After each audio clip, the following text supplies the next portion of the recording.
Hold a Pale Horse. We'll talk about those military briefs. That's what the Hold a Pale Horse is all about. I understand. That's what's in that book. Well, I know the story, but a lot of people that are listening, I'm sure that will go out and get Behold a Pale Horse. We'll talk about those military briefings. And I guess these people were proud that they were part of this power? Oh, absolutely. This has been a goal for this. It's the reason this country was founded. Americans don't understand that. The founding fathers, many of them were deists. They were members of the secret society. Some of them were members of the Illuminati. They created this country and gave the common man freedom for the first time in the history of the world, made him a king in his own right. They told him what he had to do to keep his freedom and what he would lose if he didn't do it.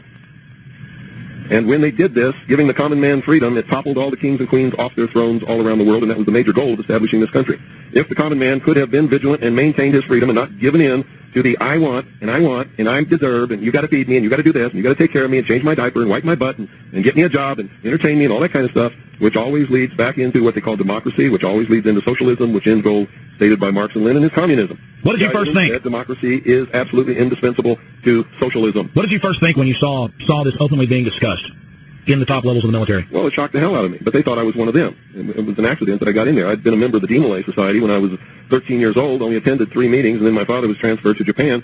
I never saw another lodge and never went to another meeting, and that was the end of that. And I filled out all my documentation for my top-secret QSI security clearance, which was required to be able to work in the command center and on the briefing team at St. Pac Fleet.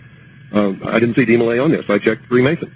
And when I checked Freemason, that's what opened all the doors and got me the security clearance and put me in those positions to be able to see what I saw, and I think the hand of God was working when that happened, so that I would be able to warn his people of what was coming. And I've been doing that ever since. I didn't see absolutely everything, but I saw enough to give me an edge and a vast head start on anybody that's ever lived before in the public sector that's not normally privy to this information.